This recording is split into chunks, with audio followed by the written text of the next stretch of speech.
Not every Marvel character was born with a perfect backstory. Some had origins so awkward, offensive, or contradictory that Marvel had to rewrite history to cover its tracks. A feminist icon whose debut was twisted into a disaster, Marvel later erased. A pair of siblings whose mutant lineage and famous father vanished overnight. And a kung fu hero whose original ties were so controversial, Marvel had to rebuild his family from scratch. So which characters had their origins rewritten to hide mistakes? Here are 10 that Marvel characters whose origin Marvel changed to hide their mistakes. At number 10, we have Carol Danvers, the woman who became Captain Marvel. Carol first entered Marvel Comics as an Air Force officer in 1968, and by 1977, she was transformed into Ms. Marvel after an explosion of the Kree Psyche magnetron fused her DNA with alien genetics. She should have risen as a feminist hero, but in 1980, everything went wrong. In Avengers issue 200, Carol was kidnapped and manipulated by Marcus Immortus, taken away while the Avengers shockingly treated it as a joyful ending. Readers were horrified, and Marvel knew they had created a disaster. Just a year later, Carol returned in Avengers Annual 10 to condemn her teammates for abandoning her, and decades later, Marvel rewrote her very origin in the life of Captain Marvel, revealing her mother was a Kree warrior. This shift recentered her story around identity and agency, helping distance the character from the Avengers issue 200 debacle without erasing it from continuity. The original version vanished because it betrayed the very hero it had created. At number 9, we have Wanda Maximoff, the Scarlet Witch. She first appeared in 1964, alongside her twin Pietro as a mutant gifted with hex powers, and within 2 decades writers confirmed Magneto as her father. That identity shaped her place in both the X-Men and the Avengers, grounding her in mutant history while adding weight to Magneto's family legacy. But by the 2000s, Marvel faced a problem. Wanda's powers had grown inconsistent, and her mutant bloodline tied her too tightly to stories Marvel no longer wanted to prioritize. In 2014's Axios, Wanda unleashed a spell that harmed Pietro but left Magneto untouched, exposing that he was not her true father. The following year, Uncanny Avengers revealed she and Pietro were not mutants at all, but children of High Evolutionaries' experiments. The Maximoff legacy that had defined her for decades was erased. That version of Wanda vanished because Marvel decided her mutant past and Magneto lineage were mistakes that no longer fit their vision. At number 8, we have Pietro Maximoff, the speedster known as Quicksilver. He debuted in 1964 as a mutant who could move at incredible speed, standing beside his twin sister Wanda. In the 1980s, writers established Magneto as his father, Vision and the Scarlet Witch, 1982, issue 4, a lineage that framed Pietro's conflict between family loyalty and heroism.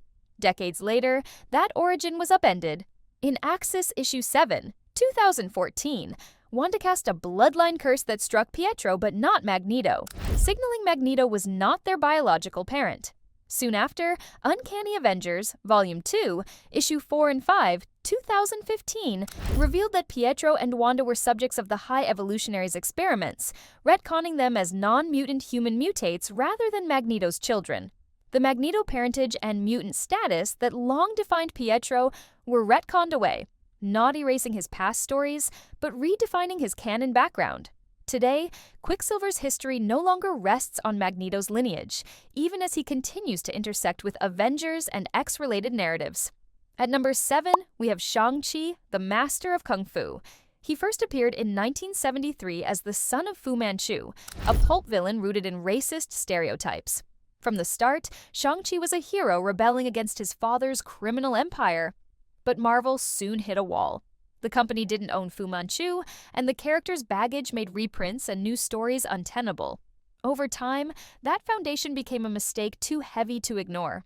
The fix arrived in stages. Fu Manchu was phased out, and in modern continuity, his role is taken by Zheng Zhu, a Marvel-owned figure who preserves the premise without the licensed offensive caricature. Recent comics rebuilt Shang-Chi's family around the Five-Weapon Society, giving him a coherent legacy Marvel fully controls. In adaptations, the spirit of this course correction continued. The Fu Manchu-bound version didn't so much vanish as get replaced and reframed, allowing Shang-Chi to stand free of outdated stereotypes while anchoring a modern mythos that finally fits the hero he was always meant to be. Next up, a body swap that blurred two heroines into one, a debut so bizarre it made Spider-Woman less than human, and a false mortal shell hiding inside Thor himself. At number 6, we have Psylocke, a codename now shared by Betsy Braddock and Quanon. Betsy debuted in Captain Britain issue 8, 1976, as a British precognitive, later developing full telepathy when she joined the X-Men in the mid-1980s. But her story took a dramatic turn in Uncanny X-Men issue 256, 1989, when the Hand brainwashed her and altered her appearance into that of an Asian assassin. In 1993, Marvel complicated matters further by introducing Quanon, a Japanese telepath known as Revanche, revealing that Betsy's body and Quanon's had been swapped. For decades, Betsy fought in Quanon's form as Psylocke, while Quanon soon died and disappeared from continuity. By 2018, Marvel chose to resolve the problem. In Hunt for Wolverine, Mystery in Madripoor, Betsy restored her original body, and Quanon reclaimed hers. From then on, the two women diverged. Quanon took back the Psylocke mantle in Fallen Angels and Hellions, while Betsy embraced a new path as Captain Britain. The blurred version that fused them into one vanished, replaced by two distinct heroines with their own legacies. At number 5, we have Jessica Drew, better known as Spider-Woman. She made her debut in 1977, and her first story shocked readers with a strange twist. Jessica was presented as an actual spider evolved into human form by the High Evolutionary. Within months, Marvel course-corrected. In a 1977 Marvel 2-in-1 arc, and then Spider-Woman number 1, 1978, writers reintroduced her as human, the daughter of Jonathan Drew, whose life was saved by spider-based treatments near Mount Wundagoro. Hydra's Count Otto Vermis had implanted false memories, which is why Jessica once believed she was a mutated spider.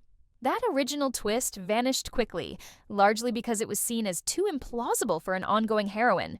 In 2005 to 2006's Spider-Woman Origin, Marvel streamlined her backstory. Jessica's pregnant mother is struck by a beam containing spider DNA, making Jessica human but born with spider-like abilities. No serum, genetic chamber in this retelling. The result replaced the bizarre debut premise with a clearer, durable foundation, one that fit her mid-2000s Avenger status without overwriting her publication history. At number 4, we have Donald Blake, the mortal guise of Thor. He was introduced in 1962 as a physician who discovered a walking cane in Norway that transformed into Mjolnir, turning him into the god of thunder. Early tales painted him as a real man, a doctor trying to balance medicine with secret heroism, much like other double lives in comics. But this setup soon became a burden. As Asgardian mythology expanded, the image of a crippled doctor wielding the power of a god felt increasingly out of place. In 1968, Marvel rewrote his story in Thor issue 159, where Odin revealed that Blake was never real at all. He was a shell, a false identity created to teach Thor humility. Later, Marvel darkened the tale further by making Blake a separate being who eventually turned violent. That original version of Donald Blake vanished because Marvel erased the mistake of giving Thor an unnecessary alter ego, choosing to let the God of Thunder stand on his own. Next up, a hero reduced to harmful stereotypes, a villain built on outdated caricature, and a cosmic rogue rebuilt from a messy past. At number 3, we have Sam Wilson, the hero known as the Falcon. He made his debut in 1969 as a Harlem social worker who partnered with Captain America, standing out as Marvel's first African-American superhero with his own costumed identity. His background as a man dedicated to his community defined his early years, making him a symbol of responsibility and hope. But in 1975, that origin was rewritten in a damaging way. In Captain America and the Falcon issue 186, the Red Skull revealed that Sam was secretly Snap Wilson, a gangster and pimp whose social worker life had been a false identity created by the Cosmic Cube.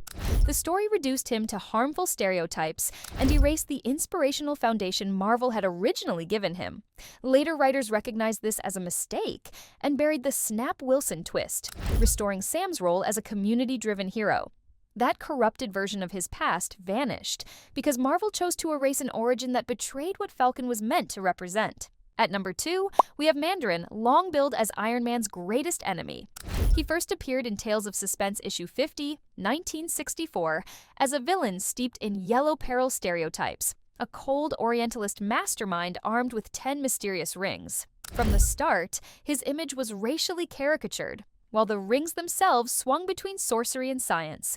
Some stories painted them as mystical talismans, others as alien weapons, leaving his origin blurred and inconsistent. Over time, Marvel recognized the problem. The rings were codified as Makluan alien technology, salvaged from a crashed ship, and writers moved away from overt stereotypes. Modern adaptations carried this further. In the MCU, the old caricature was discarded entirely, replaced by Xu Wenwu in Shang-Chi and The Legend of the Ten Rings, 2021, a layered father villain whose 10 rings drew power without racist imagery. The Mandarin was not erased, but rebuilt. His power set and symbolism were preserved, while the offensive tropes and confused mythology were stripped away, leaving a villain archetype usable for modern stories. At number 1, we have Peter Quill, better known as Star-Lord. He debuted in Marvel Preview number 4 in 1976 with an abrasive, often contradictory origin. Chosen by the mysterious Master of the Sun, Quill's early adventures painted him as cold and unlikable, more a brooding space warrior than a charming rogue. Writers shifted his backstory several times, and by the 1980s, his history had become tangled, leaving him a character without clear direction. The breakthrough came decades later. In Annihilation, Conquest, Star-Lord, 2007, and the Guardians of the Galaxy relaunch in 2008, Marvel rebuilt him from the ground up. Quill was reshaped as a witty tactician and reluctant leader, a man scarred by experience but able to hold a team together. His lineage was firmly clarified in Guardians of the Galaxy, 2013, which named Jason of Spartax as his true father in Earth 616 continuity, separating him from the confusing alternate versions.